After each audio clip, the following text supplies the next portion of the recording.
against Bitcoin. It's going up forever.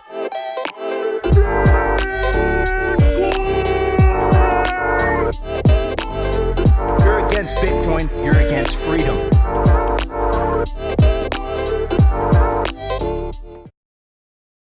Very positive about Bitcoin here at the conference. Do you think that these favorable comments could go so far as to indicate that he'd be open to it being a reserve currency for the U.S.?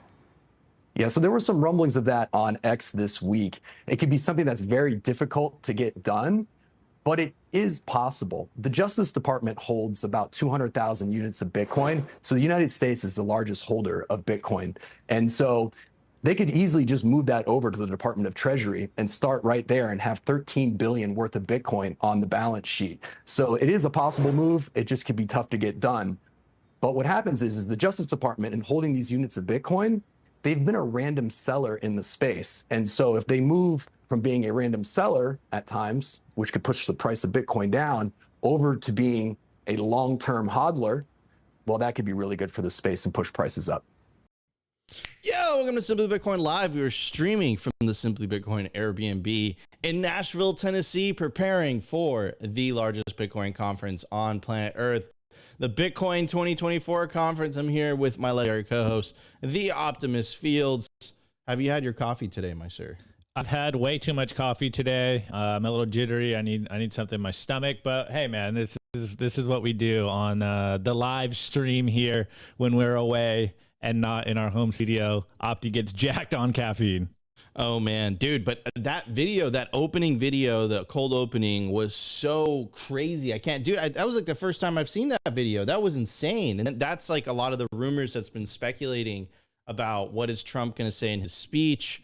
David Bailey kind of, chimed in. David Bailey would say it would be a really good idea for the U.S. government to not see Bitcoin as like this liability, like they've been seeing it. Like the Treasury just sells it after a while. I think that's a very stupid move. Why? Because they're selling Bitcoin, something that's absolutely scarce, something that they just can't create more of out of thin air, for something that they can create out of thin air, which is the dollar. Like, look at the German government's trade. They got wrecked. They lost like 20% on that trade, selling all that Bitcoin. And they can only shoot that bullet once, right? They can't, it's going to be a lot harder for them to buy back in when the prices are higher. And you heard that man, I don't know who that gentleman was, but you heard him. He basically said that the U.S. government is one of the largest holders of Bitcoin on planet Earth. Now, imagine if they saw Bitcoin as, instead of a liability, they saw it as an asset. I mean, that would be, that would be, I would say, a game changer for the price action.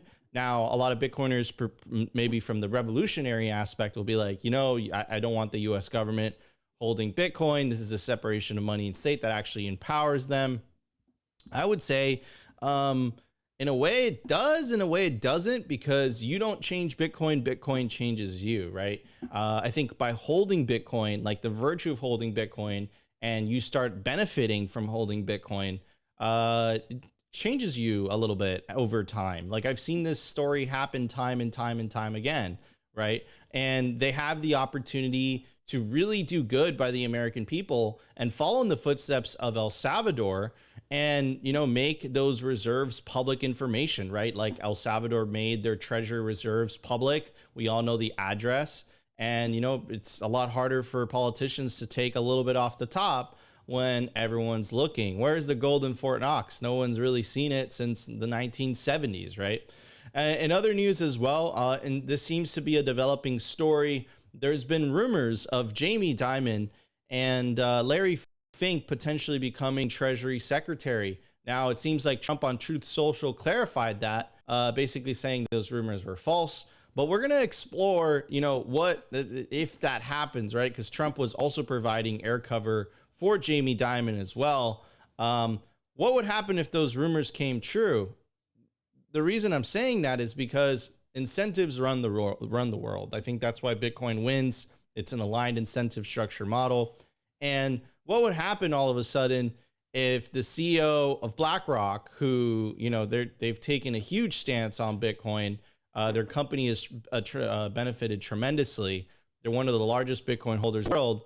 Imagine if all of a sudden they, their CEO just became Treasury Secretary of the U.S. I mean, that would be a polar opposite of Janet Yellen, who's actually been quite hostile towards the industry with the whole FinCEN stuff, the AML, the KYC, scaring lightning companies out of the US. So we're going to explore that topic as well. And also, last piece of breaking news, Swan Bitcoin seems to have canceled their IPO. Or better said, delay their IPO.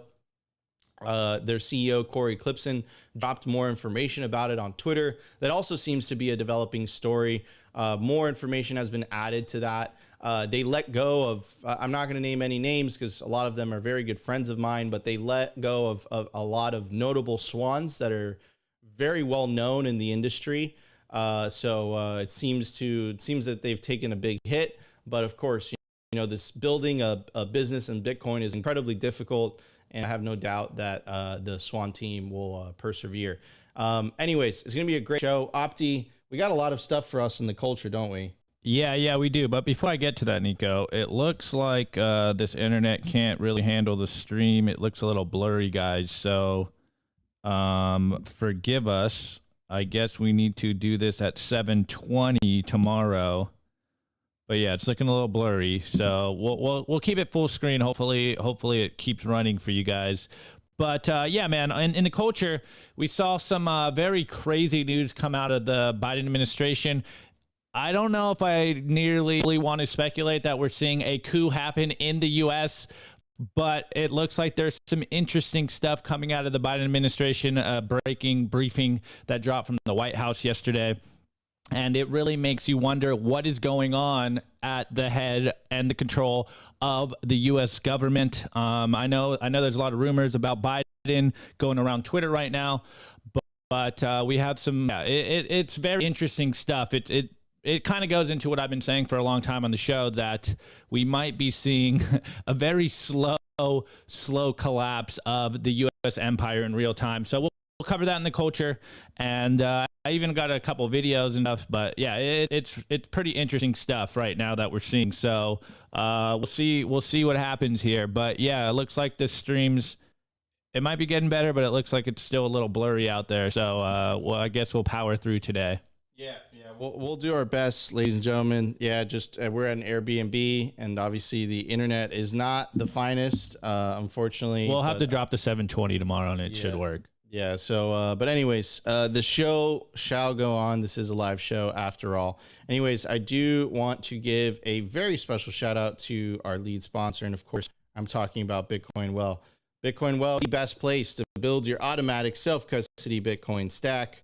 Enable your independence with the fastest and safest way to buy Bitcoin in Canada and the USA. To get started, all you got to do is you put in your email address and you sign up. The platform takes about 2 or 3 minutes.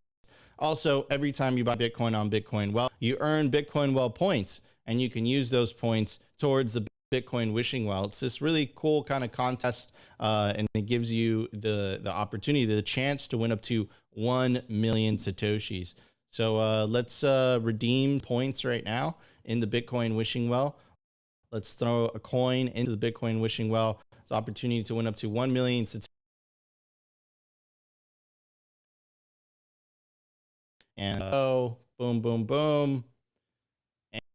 And you have an opportunity to win over 500 Satoshis if you scan that first. If you use the promo code SimplyBTC to sign up to BitcoinWell.com, you get 3 tosses into the Bitcoin wishing well. And again, for an opportunity to win up to 1 million Satoshis. Guys, support self-custody by default Bitcoin on-ramps like Bitcoin Well. Head over to BitcoinWell.com today to get started. All right, everybody, let's hit the numbers. Lots to talk about. The Bitcoin numbers. Is your Bitcoin in cold storage really secure? Is your seed phrase really secure? Stampseed's do-it-yourself kit has everything you need to hammer your seed words into commercial-grade titanium plates instead of just writing them on paper. Don't store your generational wealth on paper. Paper is prone to water damage, fire damage. You want to put your generational wealth on one of the strongest metals on planet Earth, titanium. Your words are actually stamped into this metal plate with this hammer and these letter stamps. And once your words are in, they aren't going anywhere. No risk of the plate breaking apart and pieces falling everywhere. Titanium stamped seeds will survive nearly triple the heat produced by a house fire. They're also crush-proof, waterproof, non-corrosive, and time-proof. All things that paper is not, allowing you to hodl your Bitcoin with peace of mind for the long haul. Stamp your seed on Stampseed. All right, everybody, stamp your generational wealth on one of the strongest metals on planet Earth. Stamp it onto titanium. Don't write down your seed words on paper. Don't put yourself in that position. Use promo code SILLY to get a 15% discount, anything on the store. At the time of recording, the Bitcoin price is 66,270 sats per dollar, 1,509. Block height, 853,585.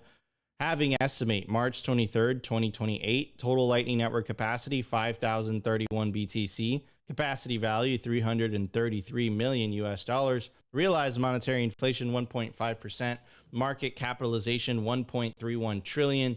Bitcoin versus gold market cap 7.92%. In the grand scheme of things, we are just getting the party started.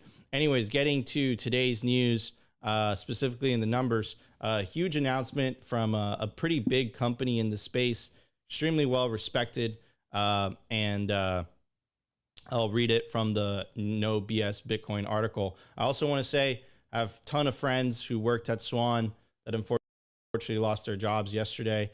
Yeah, building in Bitcoin is extremely difficult. Just want to emphasize that enough. Anyways, the article goes on to say Swan cancels public listing plans, rolls back mining businesses, and cuts staff. I got some of the staff, some of the people in the chat were asking about specific members. Yes, a lot of people that we were mentioning in the chat did get let go. A lot of very notable Bitcoiners that were associated with the company got let go as well. Anyways, it goes on to say Swan is unlikely to continue. I'll actually read the tweet from himself. So he went out and tweeted, he said, Swan is unlikely to continue with our managed mining business in the near term without the expectation of significant near-term revenue from our managed mining unit. We are pulling our plans to IPO in the near future. Accordingly, Swan is pulling back from our accelerated spending plan for our core financial services business. Unfortunately, this includes staff cuts across many functions. The Swans we've had to let go in our staff reduction this week are some of the best Bitcoiners on earth, and I would gladly work with each and every one of them in the future. I will be doing my best to help them find new roles in Bitcoin, and I hope that if you had the opportunity to help similarly, you'll jump at the chance. This is an incredible moment in time for Bitcoin with real institutional adoption, an increasingly favorable regulatory and political environment, and the ranks of Bitcoiners swelling in numbers. At Swan, we remain ready to serve you with an array of Bitcoin financial services and free Bitcoin education. See you on the battlefield. There's also, I said it was a developing story. There's more news to this as well. Corey is clarifying. I don't quite understand, but I'll do my best. It says further clarification, Swan's mining business. Swan's mining unit continues to operate profitably without any disruption. The same team members that have been working on Swan mining since July 2023 continue to operate the business and remain employed by Swan. Managed mining equals assets remain on capital provider's balance sheet. Swan operates for profit share. Self-mining equals assets go into a joint venture or subsidy. So, yep, that's basically the news. Made shockwaves yesterday on Bitcoin Twitter just because of the amount of Bitcoiners that are associated with it. Guys, you're gonna have to forgive just the quality of the video. I don't know what's going on here. It just seems like a crappy Airbnb internet. But anyways, Opti, what's your take on this, bro? Yeah, well, you guys know me. I've said this before in the past. I do not like to cheer when we see Bitcoin companies lay off other Bitcoiners, especially one like Swan that hires so many of our friends. So it was definitely a shocking news story yesterday when this came out.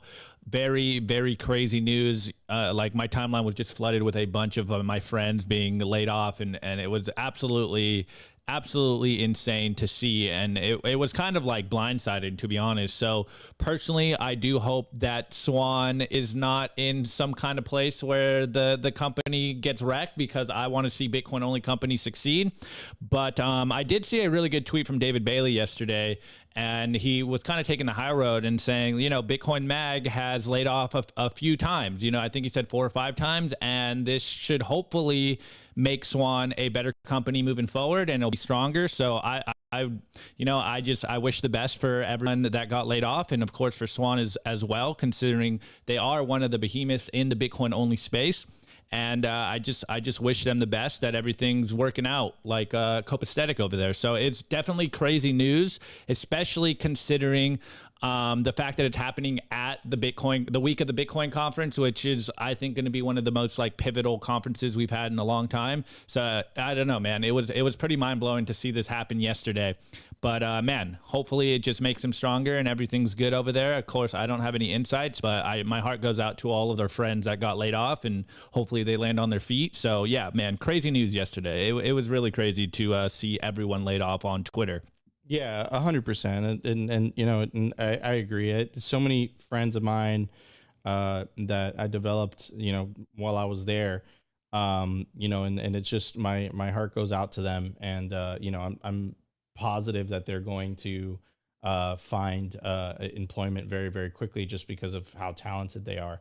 So, yeah, it is very sad news. But this is Bitcoin. It's incredibly difficult to build a business in Bitcoin. Yeah, can we talk about that? Yeah, absolutely. Yeah, like I think a lot of people underestimate how hard it actually is to be a Bitcoin entrepreneur. It's very easy to be on Twitter and being like, oh, they're not running a company right, and oh, Bitcoin company's going down.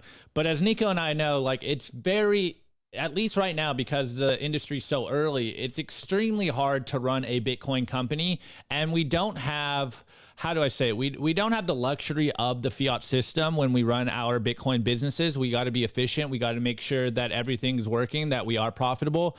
And it's extremely hard to run a Bitcoin business. Like, being a Bitcoin entrepreneur is not for the faint of heart. We've seen a lot of the OGs basically say the same thing. Like, they've invested so much Bitcoin in their companies, and if they just hodled on their Bitcoin, then they'd probably have more Bitcoin. But I think this is a message that we constantly talk about, is that as Bitcoiners, it's very important for us to create businesses, to try to go out there and be entrepreneurs and do things that are incredible. So on the one note, shouts out to the Swan team for at least trying, getting in the arena. And then also, again, shout out to all of our friends that got laid off, because it is extremely difficult to be a Bitcoin entrepreneur, especially right now. And of course, that's why when Bitcoin companies do succeed and the industry does get better, it's you will get rewarded. You got to risk it for the biscuit. And being an entrepreneur in the first part is hard. And being a Bitcoin entrepreneur, I think, might even be extra hard. But hey, this is why some of us got to do it and at least attempt to do some cool stuff for you guys out there. So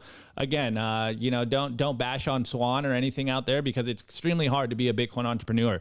And I think this is more signs. So this is going to make the industry stronger. Of course, everything's good for Bitcoin, and they will be better, hopefully be better after this. So, it's very interesting that we're on the verge of a bull run and they had to lay off some people. So again, it was a crazy news story yesterday.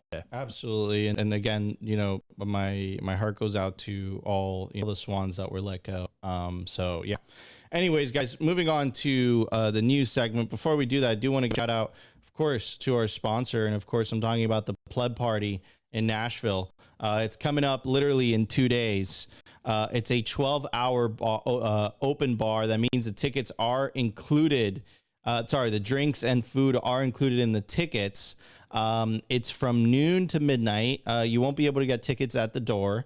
And of course, it's going to be hosted the day before the start of the Bitcoin conference on Friday. So this Thursday, July 25th, is the Pleb Party. Confirmed attendees so far include Larry Lepard, Preston Pish, the entire Simply Bitcoin crew, James Lavish, Robert Breedlove, Mark Moss, Pubby, Tatum Turnup, Adam O'Brien. It's going to be hosted at an amazing venue, a rustic automobile factory from 1910, with brick walls and tons of proof of work atmosphere. The last pleb party in Miami was sold out 8 days before. Over 1,000 Bitcoiners are expected to attend. To get your tickets, what you got to do is scan the QR code or check the link in the video description. And yeah, I'll see you guys at the pleb party. All right, everybody, let's get to the news. Lots to talk about. The Daily News. I want to give a shout out to our sponsor, Foundation Devices. It's self-custody done right. They built a premium grade hardware wallet called Passport right here in the US. It's fully open source and verifiable. It's the most intuitive Bitcoin wallet designed with a UX reminiscent of a simple feature phone. So you will know how to navigate it and use it the moment you pick it up. Get your Bitcoin off exchanges and into your own hands in just a few minutes. Experience the peace of mind that comes with taking ownership of your own keys. After a massive sellout during Bitcoin Miami 2023, the Passport is back in stock at foundationdevices.com. Bitcoin only, open source verifiable, completely air gap security model, gorgeous design craft, premium grade materials. If you're thinking about getting your Bitcoin off exchanges, this is the one for you. Check out the Passport link in the show notes below to learn more. Everybody, scan the QR code on your screen. It'll take you directly to the Foundation Devices website, where you guys can get a discount code if you use promo code Simply. So guys, remember, not your keys, not your cheese. Scan the QR code or check the link in the video description. Guys, we are streaming live from Nashville, Tennessee. Forgive the subpar video quality. Don't know why that happened, but we are working on it in the background, and we should have it fixed by tomorrow. Anyways, we are getting prepared for the Bitcoin conference, and of course, we have the Bitcoin senator, just hyping it up. All laser eyes on Nashville. Cynthia Lummis says big things are in store this week. Cynthia Lummis has also mentioned, this idea of this reserve currency. It's been rumored. We played you guys a cold opening in the beginning, talking about it. I don't know what's going to happen. I have no idea. But I'm very, very excited for Trump's speech, especially, after the attempted assassination. I mean, it's so crazy that this is happening, it's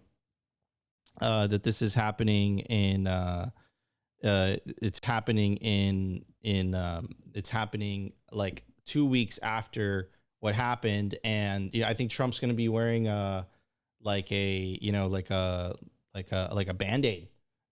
on his ear, which is just kind of so crazy. Anyways, getting to today's news, which is already kind of debunked by the man himself. This is kind of breaking news, like when we were preparing the show. I don't know who said it or where it came from, perhaps the radical left, but I never discussed or thought of Jamie Dimon or Larry Fink for Secretary of the Treasury. I mean, debunked pretty quickly.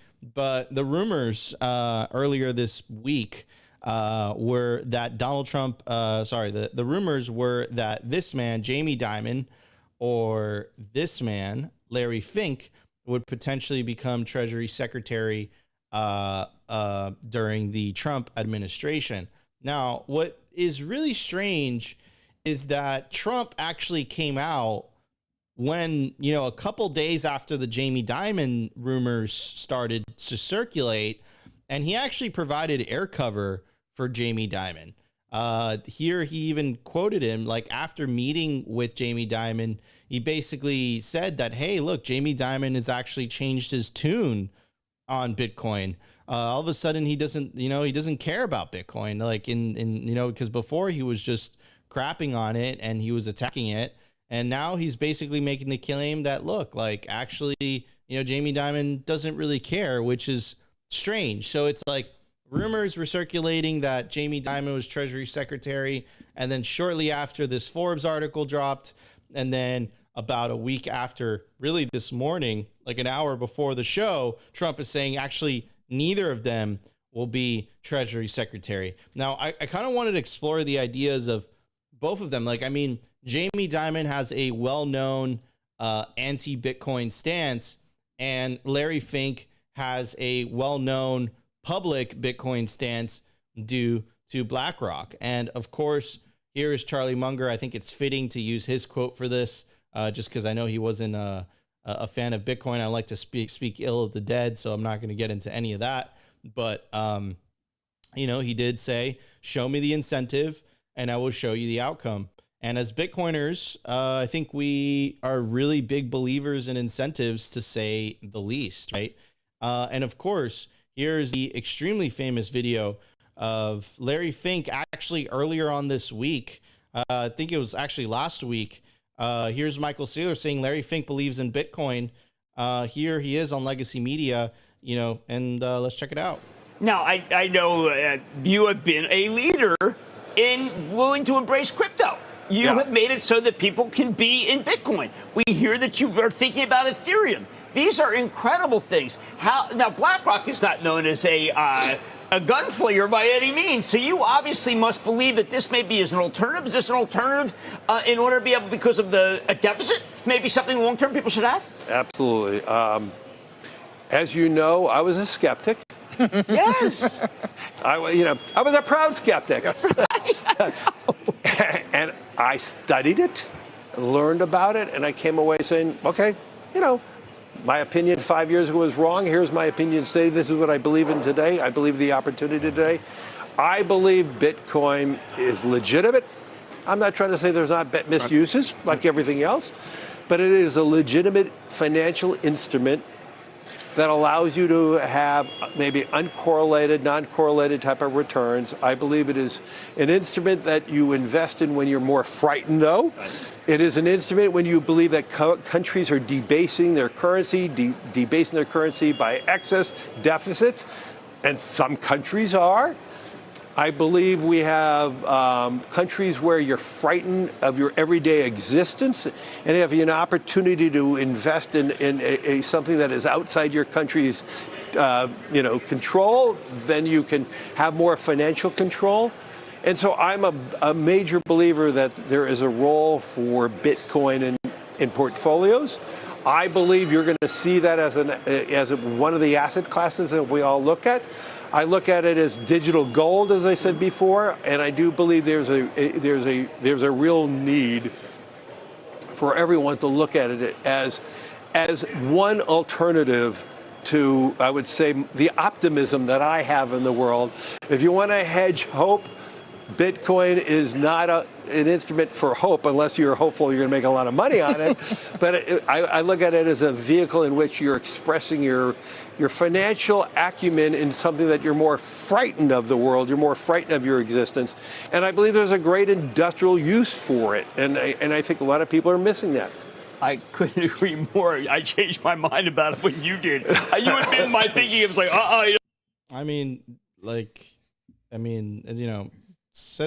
says it best, right? Clearly, this is one of the most powerful, influential men in the world. And, he's basically saying Bitcoin is hope.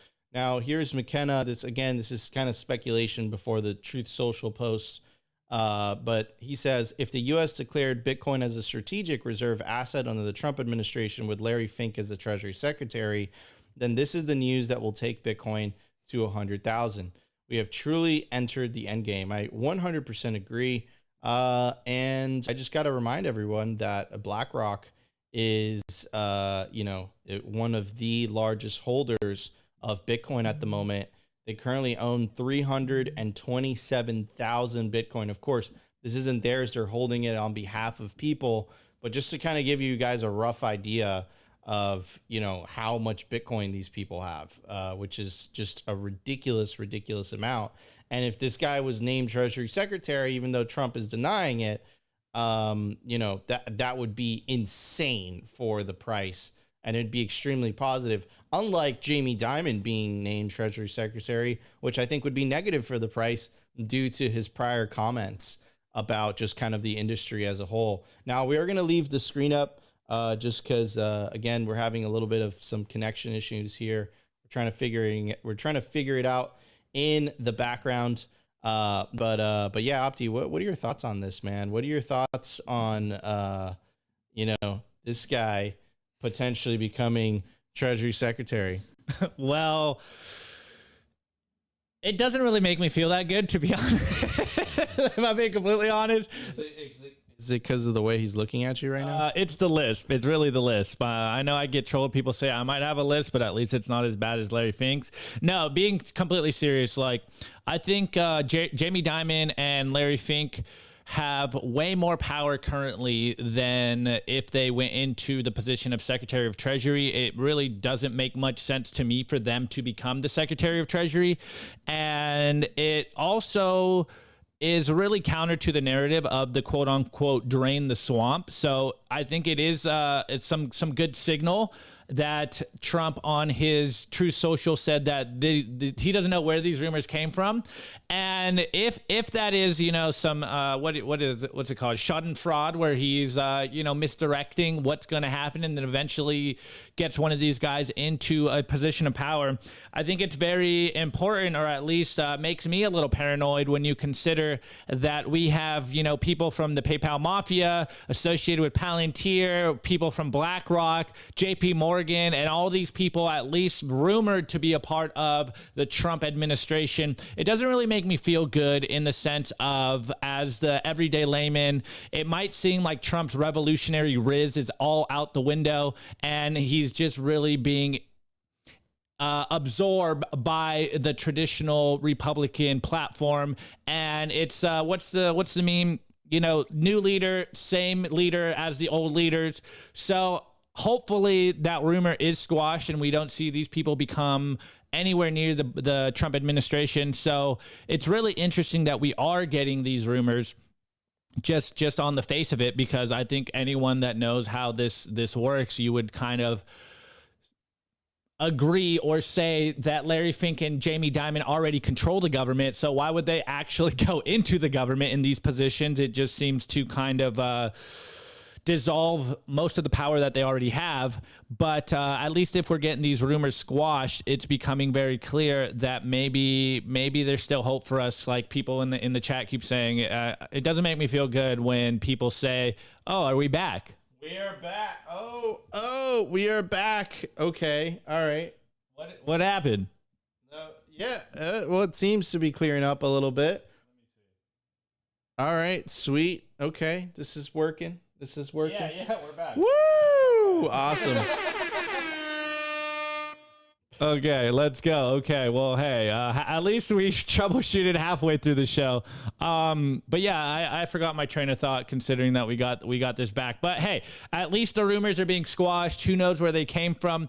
But it is very interesting that ever since the Jamie Dimon rumor came out, his tune is changing towards crypto. So who knows what's going on? It seems like some politics is playing out and the rumor mill's playing out. And I think it's going to be very interesting when we cover what we're covering in the culture, considering the crazy stuff we're seeing come out from the Biden administration. Anyways, Nico, what's your thoughts wrapping this up? I mean, dude, like I was honestly pretty freaking hyped, bro. I know that you weren't hyped. I know that everyone's like, hey, I still have a tinfoil hat on. Like Nico's a status, like whatever. But like, bro, like you don't change Bitcoin. Bitcoin changes you. And, you know, like if like it's the Charlie Munger quote, bro, like if, you know, if you want to see the result, take a look at the incentives. And if, you know, Larry Fink was made Treasury Secretary specifically with BlackRock, what they're doing with Bitcoin right now, and they're taking such a dude, he literally just said Bitcoin is hope, bro, on live TV. This is true, but let me counter that with the fact that you stopped that clip before we got Jim Cramer to say that now he's embracing Bitcoin, and we all know about the inverse Cramer, bro. So hey, it's been a good run, guys. We had fun here. Bitcoin's going to zero. I mean, that's why we're dumping right now, right? Because you know the inverse Cramer rule has taken into effect. But no, in all seriousness, man, like I think it's bullish. Overall, even though, you know, Trump like literally just debunked it an hour before we went live. But I think the hypothetical is like fun to talk about, you know, what could potentially happen. Anyways, in all regard, like I'm still incredibly excited for the, you know, potential Trump administration with the VP that we know is pro Bitcoin. We know that he owns Bitcoin. I think that will be incredibly positive for our entire industry. And really excited about it. And this will be the first Bitcoin election. And literally in a couple days in Nashville, where we're live streaming from right now, is going to be, the Trump speech to the Bitcoin conference. Is he just going to treat it like a regular campaign speech? I hope like he does what RFK did. RFK was like very precise. Like he made some very precise offerings to Bitcoiners to win over their votes. So I hope Trump does that, and it's not just a general speech about the border and inflation, prices, all the culture stuff that like we just like. That's exactly why we go to Bitcoin conferences, to not have to talk about that stuff at all. So let's see what happens. But anyways, wait, Nico. Maybe we should throw it in the chat. Maybe we should throw this. I'm not going to do the poll because this internet's acting wonky. But over under on will Trump say end the Fed?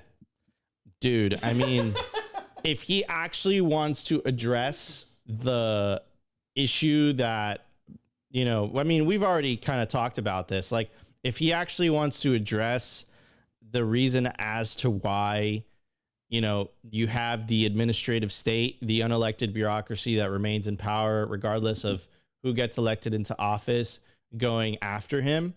You have to address the root cause, and the root cause is the money printer. The root cause is the Federal Reserve.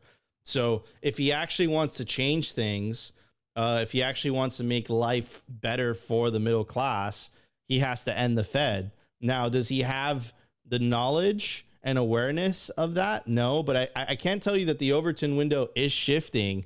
I mean, you had Thomas Massey the other day talking about how, he read the Bitcoin Standard, and then shortly after he went on Saifedean's podcast. So, I mean, like, dude, like the Overton window is shifting. I just don't know if it's there yet, and I think Trump would make a lot of enemies. A lot. And he already has a lot of enemies, but imagine how much more enemies he would make if he just told the unelected bureaucracy that, hey, I'm going after your source of funding. Like, that would be bad, 100%. One more question for everyone in the chat and for Nico himself. Over under on whether he's going to diss Bukele again, or if he's going to change his tune on Bukele in front of a room of Bitcoiners. That would be, I think, a good change in the Overton window as well. So it's going to definitely be a defining conversation we hear. I think it's Friday, so it's going to be interesting to say the least. Yeah, I mean, like he's going to get booed, like hardcore. I don't think that's going to help his cause whatsoever if he is, trashing the Bitcoin president at the Bitcoin conference. I don't think that's a really good idea. But again, like, I don't know who the people are kind of whispering in his ear. Like, I have no idea who's telling him things, because obviously, like the Bukele, a lot of people are talking about it's the art of the deal. I'm starting to believe that more and more. Yeah. I just don't think it'd be wise at all to criticize Nayib Bukele in front of a whole bunch of Bitcoiners.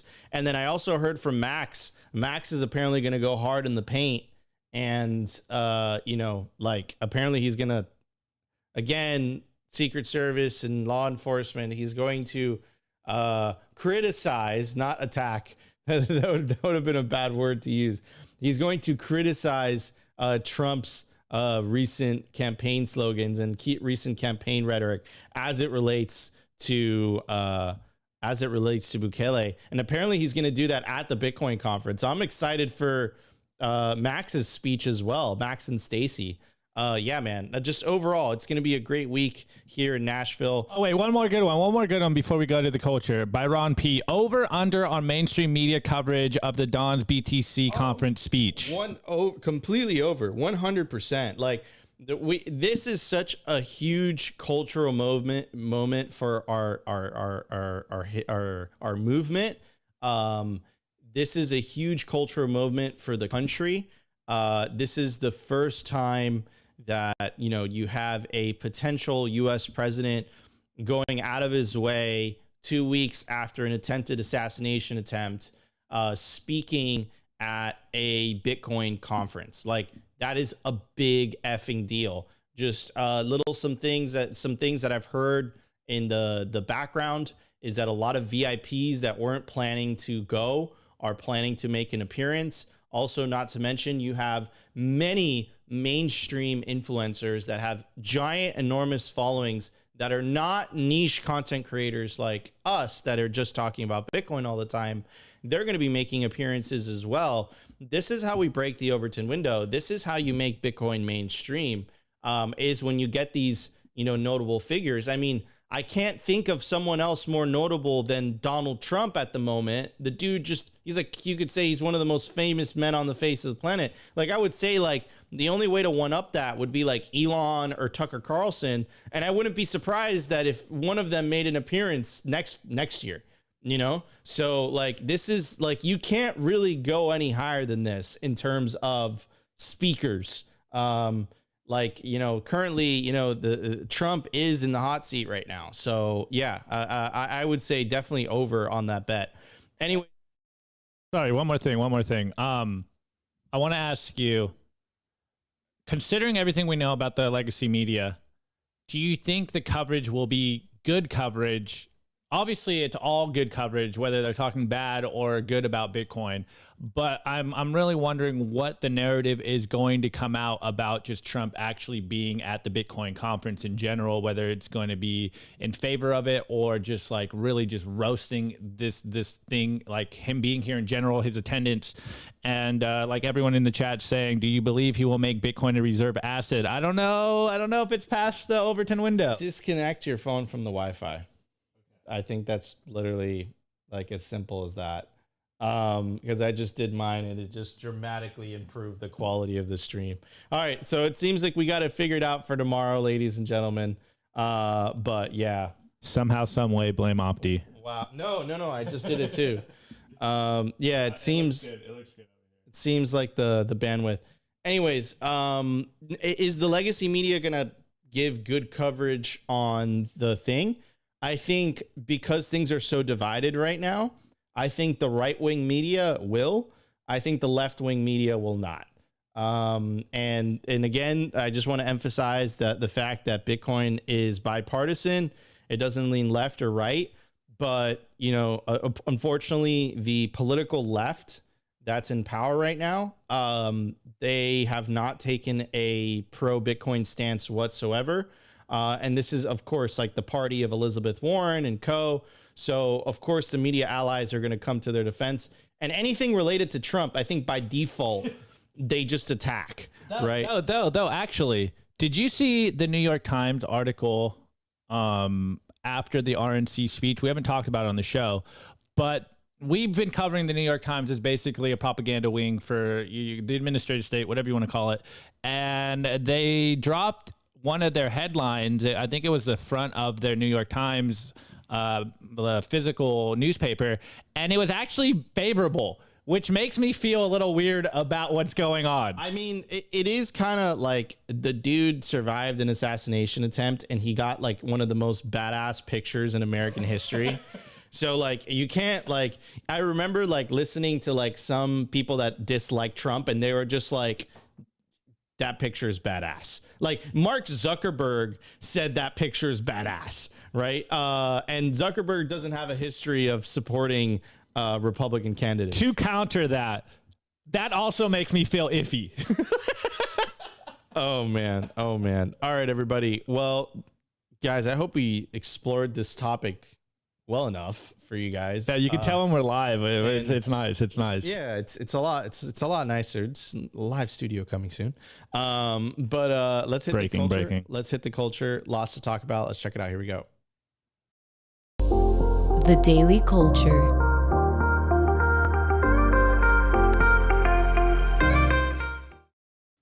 All right, everybody. I do want to give what is happening here?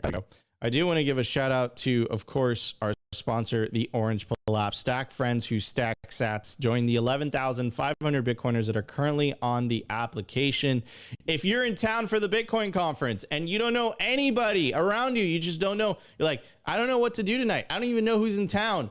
download the Orange Pill app. It will literally show you the Bitcoiners that are near you. It allows you to send them a message directly. Also, it's the #1 resource for Bitcoin only events. So you pull up the Orange Pill app, it will literally show you what events are happening in Nashville for the Bitcoin conference. By the way, anywhere around the world, right? So if you're in your city, you don't know any Bitcoiners, you move to a new city, you don't know any Bitcoiners, download the Orange Pill app. You could send DMs to Bitcoiners directly. Also, it's the best way to reach me. I don't really answer Twitter DMs or emails these days. It just gets flooded. So, if you want to reach me directly, you want me to respond, send me a message on the Orange Pill app, and I will get back to you. I will message you back. So, download the Orange Pill app today. It is the Bitcoin social layer. Anyways, I'm kind of excited for this conversation. Gentlemen, you have to understand, Bitcoin is entering into we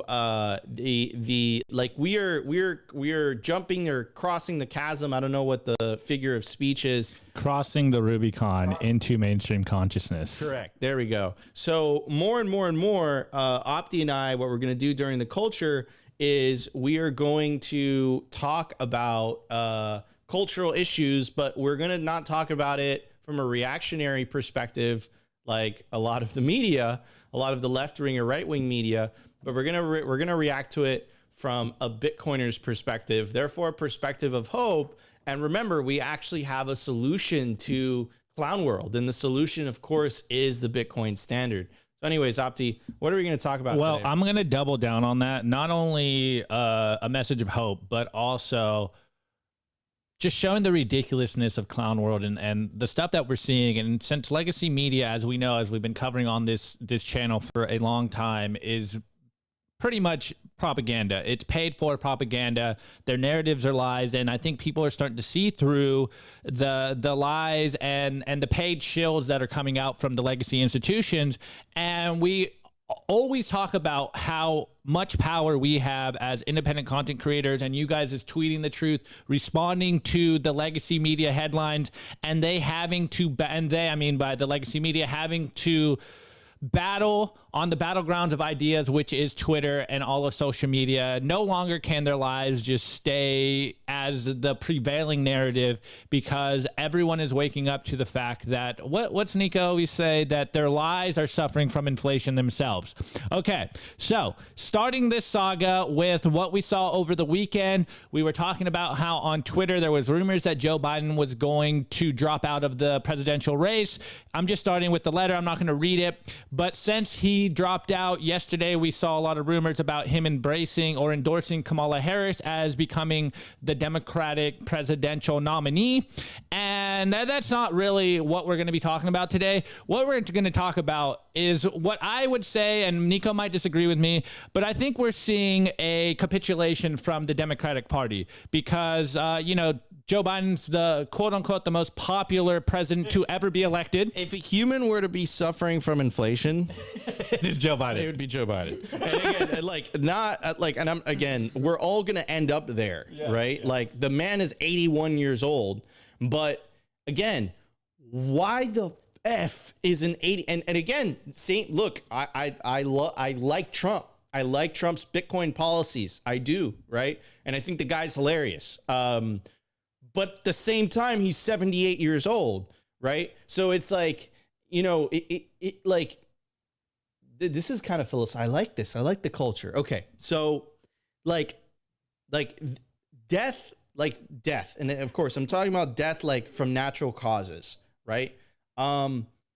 It's what it does is it creates space for the next generation, right? To kind of, take the mantle and, assume the responsibilities, and assume the roles in society, right?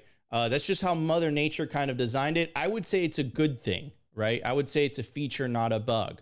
And what's happening is that the people in charge, it's a gerontocracy, bro. It's like literally, I think the average age in Congress is like 60, 70. Nancy Pelosi, when she was Speaker of the House, that lady's like 80 something. And again, I have nothing against 70 and 80-year-olds, and people are going to live a lot longer, the technology these days, like medicine, all of that stuff. But the question I have for you guys is, like, should those people that grew up in an era of prosperity, right, be the people in power in an era of, I would say, it's very tough for millennials and Zoomers to get ahead, right? Of course, we have a cheat code because of Bitcoin, but I mean, like, that's a really good question, right, Opti? It's like again, like, and I'm not trying to bash on Biden's age. What I'm questioning is, why is that guy in power, right? Like, that guy, like, he can't speak clearly. You can't deny it at this point. And for some reason, that guy is running the country. He's not running the country, right? You know who's running the country? The administrative state, the unelected bureaucrats that are around him. And they're the ones that have been making decisions, right? So, like, that begs the question. It's like, so then what was the point of electing a president in the first place, right? So it's like, this is where we are in the movie, ladies and gentlemen, is that fiat has fucked things up to such an extent that we have reached a point where we literally have, you know, and again, like a puppet in the White House, essentially, right? And again, I'm not trying to bash on the Democratic Party, and I'm not trying to bash on Biden and who he is as an individual, but without a shadow of a doubt, at this moment in time, like, Joe Biden is not running the country. It's the people around him running the country. And that's not how it's supposed to work. You're supposed to, like, and it's so funny because these people always talk about democracy, right? Like, supposedly democracy is where you have the ability to elect your leader, the person that you want, into office, right? Who's running the country? Why are we paying taxes to a death cult, bro? I don't know. I don't know what's going on, Opti. What are your thoughts, bro?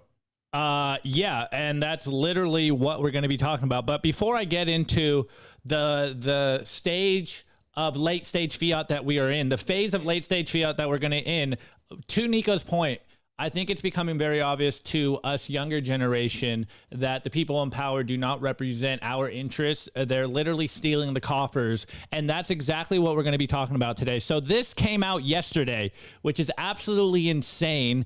It really makes you think that we are seeing the decline of the United States empire when you see things such as this. So I'm not going to read the whole thing, just some of this main points. So we got this memorandum coming out of the White House yesterday, a memorandum on the delegation of certain functions and authorities under the Rebuilding Economic Prosperity and Opportunity for Ukrainians Act. So this delegation of certain functions and authorities under the Rebuilding Economic Prosperity and Opportunity for Ukrainian Act by the authority vested in me as president by the Constitution and the laws of the United States of America, I hereby delegate to the Secretary of the Treasury the functions and authorities vested in the president by sections 104A1 and 104A2A of the Rebuilding Economic Prosperity and Opportunity for Ukrainians Act. I hereby delegate to the Secretary of State, in consultation with the Secretary of the Treasury, the functions and authorities vested in the president by such sections.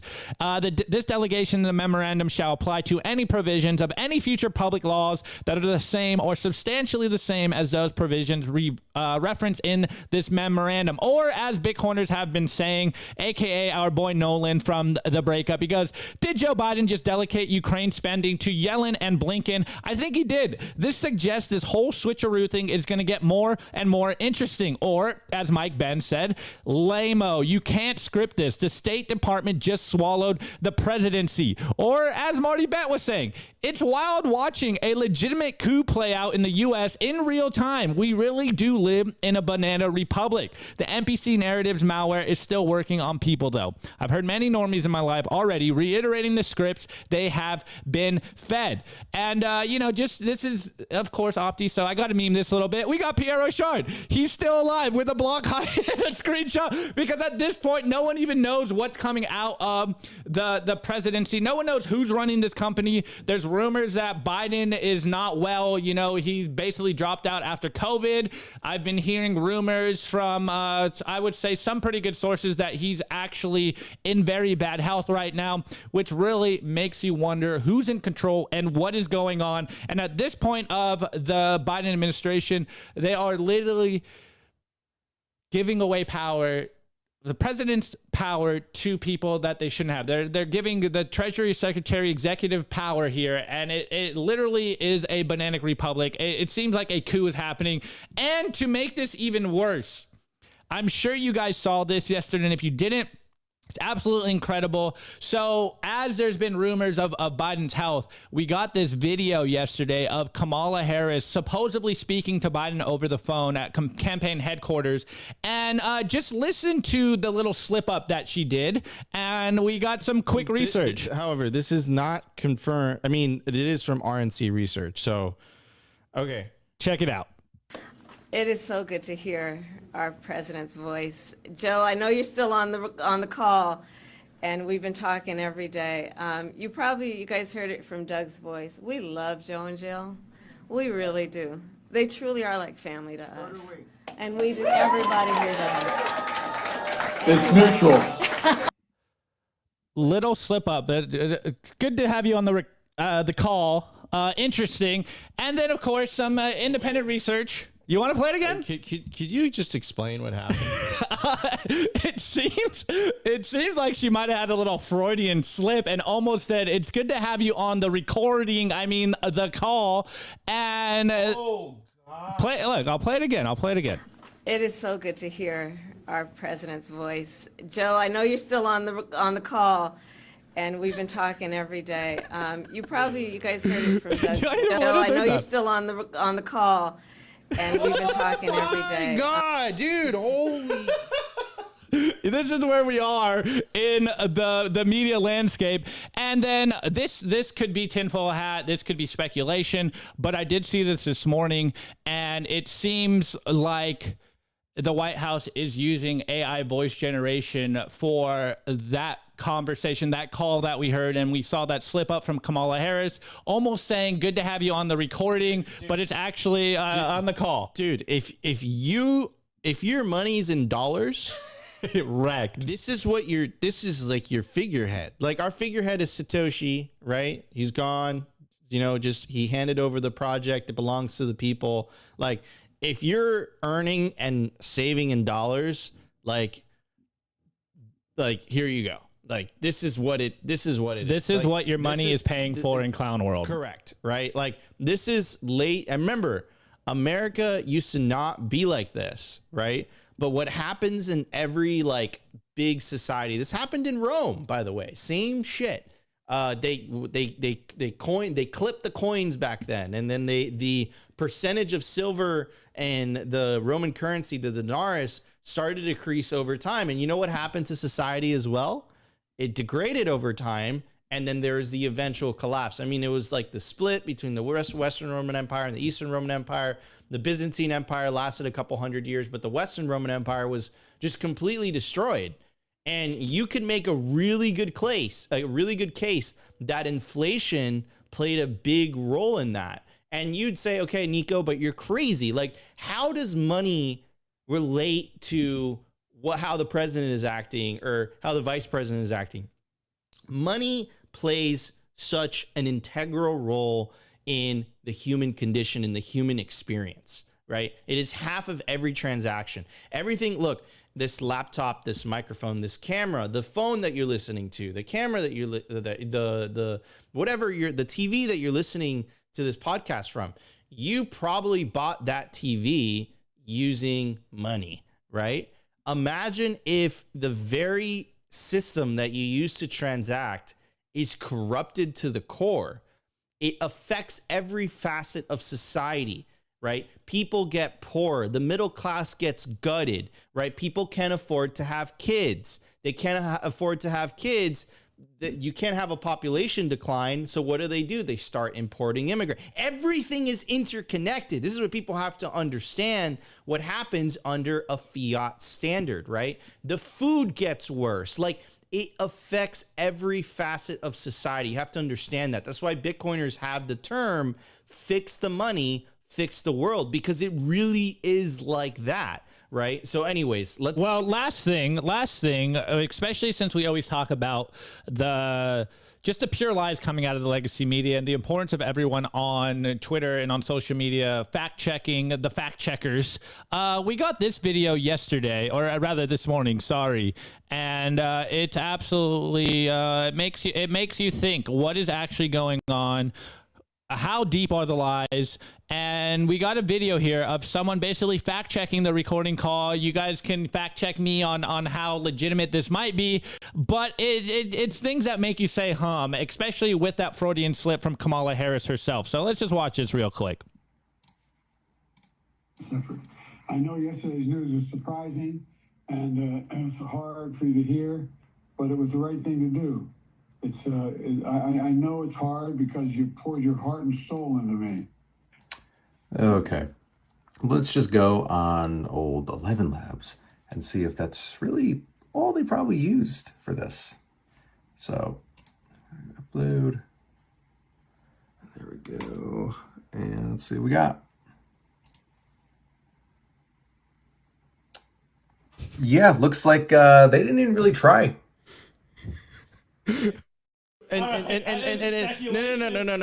But hold on a second. These are the same people that have convinced us that Joe Biden was healthy and that he was capable, and when they could no longer hide it anymore due to the debate with Trump, that they completely rigged, by the way. Like they set up that debate in such a way where it was so difficult for, like, they cut off Trump's microphone when he wasn't speaking.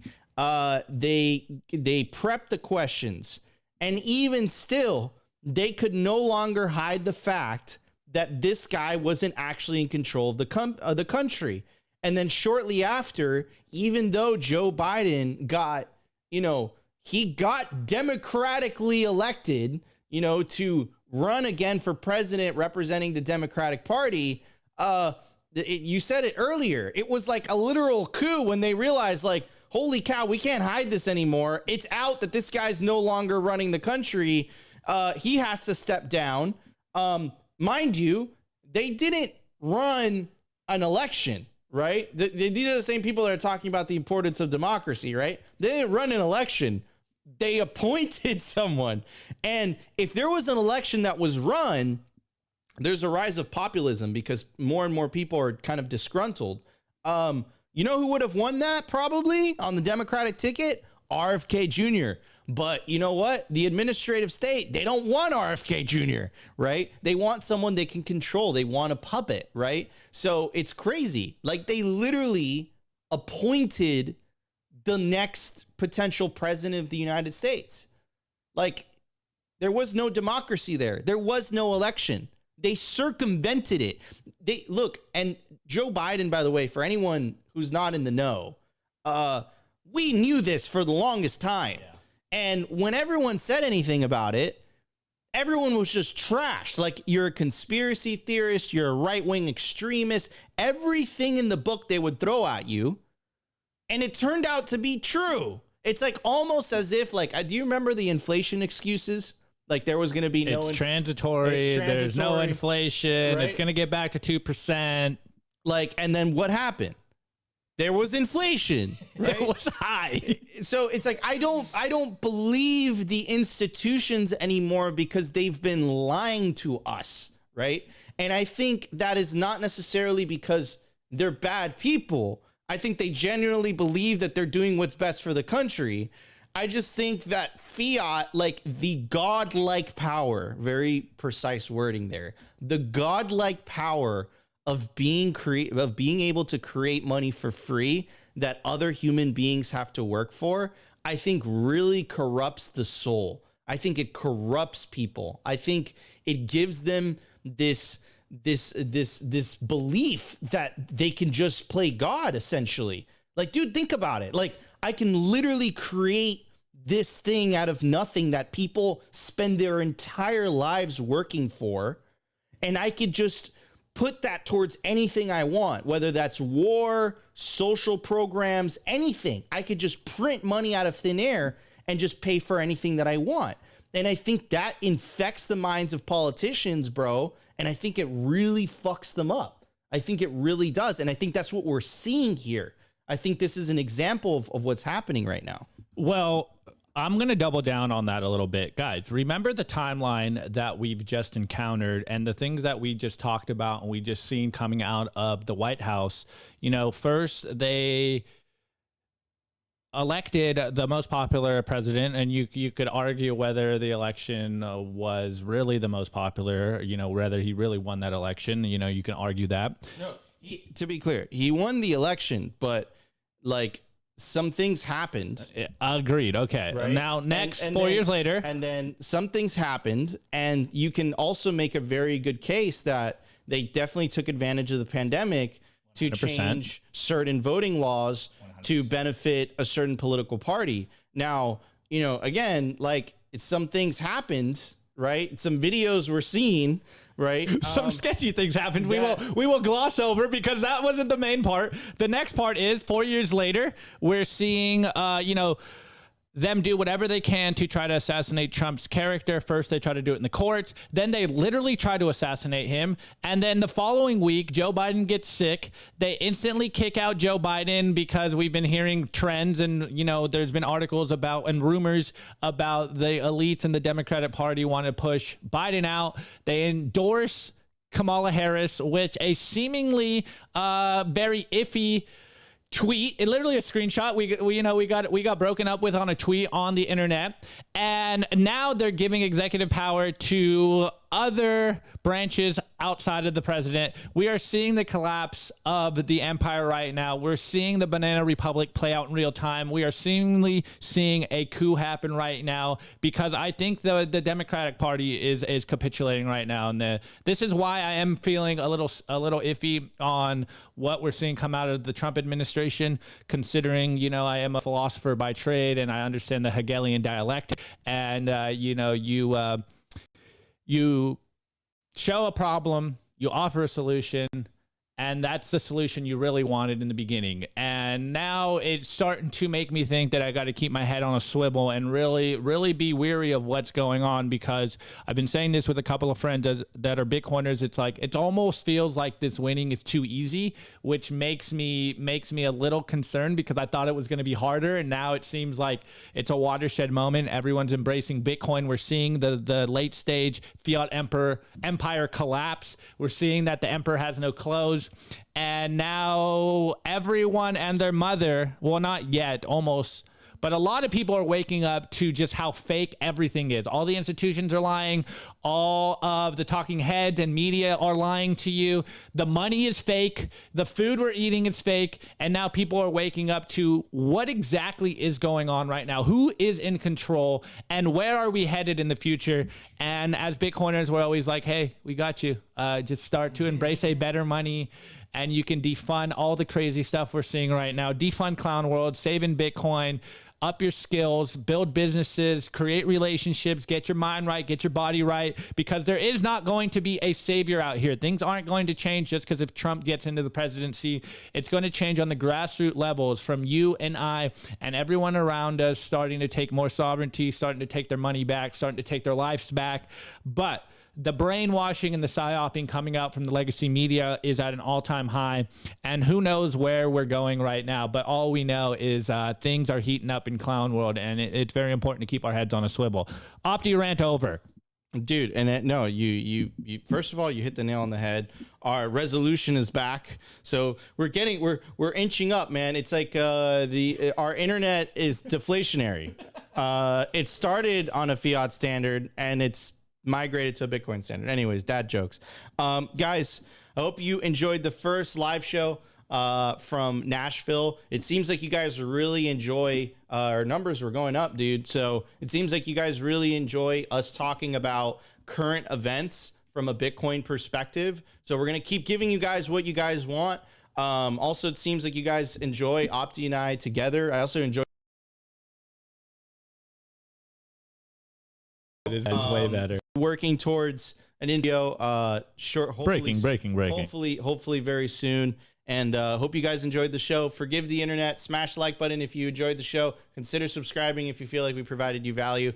And so Sophie and Opti are going to be holding it down tomorrow for. And maybe we'll throw wine in here. Yeah, for another episode of Simply Bitcoin Live. But until then, love you guys. Appreciate it. Oh, we got Elaine. I think a meme review tomorrow is perfect. Well, if wine is on the show, then I guess we got to have a meme review. Meme review Wednesday. Absolutely. Well, guys, love you all. We'll catch you guys on the next one. Peace out, everybody.